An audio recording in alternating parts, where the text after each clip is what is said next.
What's up, guys? Welcome to another vlog for the DeLacy Fits. At the CrossFit gym, and during this video we'll cover: do you even need to do zone 2 low intensity steady state cardio as a lifter or as someone who's looking to get better at their sport, someone who's looking to change their body composition, I guess, if you're a physique person. So we'll cover that, probably voiceover when we actually do our bike sprints today, because you've got a massive CrossFit session too. I feel like the latest thing, like the trend over the last year or two has been like the zone 2 stuff. Yeah, You just hear I it. got pushed hard for no reason. Yeah, I think it kind of started with CrossFit. It started 15 years ago, mainly from one particular coach and his book, and then it got pushed into the CrossFit world, and then it got pushed further into the general population world with the current Health Guru podcast. So, But do you is need it- to do it? yeah, is that That's the question. zone 2, yay or nay? Depends. I'm going to cover it.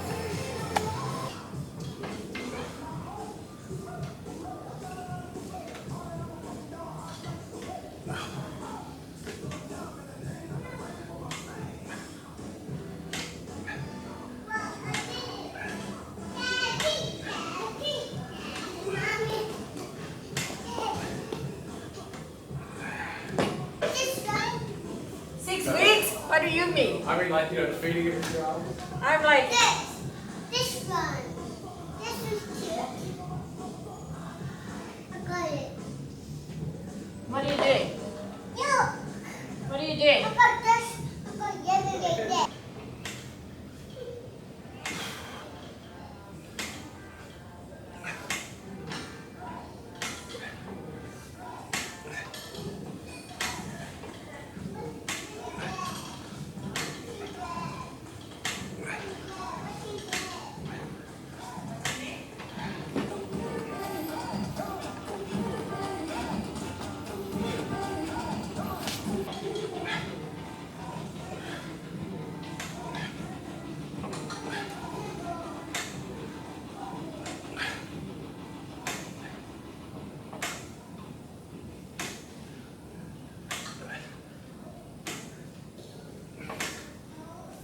Come here. Come here.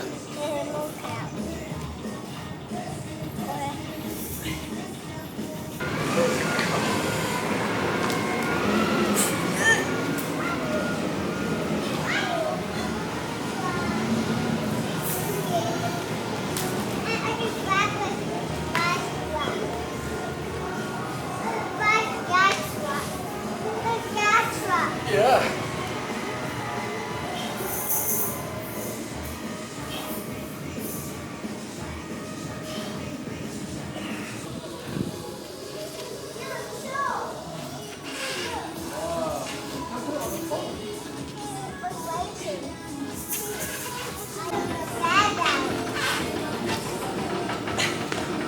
I don't know what it is with this particular battery, but we're going to run out of battery in here. And we're not going to get all the conditioning and stuff and Bobby in this video. Why But am I not getting bar muscle ups? she's going to keep practicing bar muscle ups, but we'll do the talk. We'll do a talk at home or something like that when we actually have a battery in here. But we'll continue filming, see if we can get it in. I'm going to do now just my air bike test, which is going to be a 1 mile time trial, 1 minute rest, and then 6 minute max distance, and then maybe do the bike sprints after that. We'll see how those feel. And that'll give me a really good idea of conditioning, heart rate, on and off, and then we can look at to see how the sprints go. Whether you decide to do zone 2 or other forms of conditioning or cardio, it's going to be completely down to what you're trying to achieve out of your training. If you're just trying to be active, move a lot, have some form of just cardio base, just do whatever you enjoy at whatever intensity you enjoy doing it. If you are trying to achieve certain outcomes, maybe it's sports related, maybe you're trying to really push your conditioning or your cardio and making it a priority, then there are likely better ways of doing things. Zone 2 or low intensity steady state cardio can play a role within that, especially if you're not doing other sports. So doing some of that is okay, but you do need intensity. At some point you need intensity, and you can get similar adaptations from higher intensity training as low intensity steady state cardio or zone 2. Depending on how much time you have is probably the route you want to take. So typically you'll see people doing zone 2 stuff and they're going for 1, 2, 3 hour runs or whatever they're doing. If you have a family, you're lifting often in the week, you just don't have time for that. And that kind of volume is just going to negatively impact your lifting anyway. You're better off going for a high intensity interval training approach and or a sprint interval training approach, because you get a lot of the aerobic adaptations and typically more time efficient aerobic adaptations with better mitochondrial function and more mitochondria from high intensity modalities like sprint interval training, which take you up to 5 minutes because the work is so intense. And it could be as simple as what we're doing in these vlogs, where it's kind of like 6 sets of 10 seconds on, 20 seconds off as an example, or 2 sets of 30 seconds on, 60 seconds off. When you're doing those at max intensity, that's when you're going to stimulate the strongest adaptation for mitochondrial function and having more mitochondria. You can take a high intensity interval training approach too, where you do maybe longer intervals at slightly lower intensities.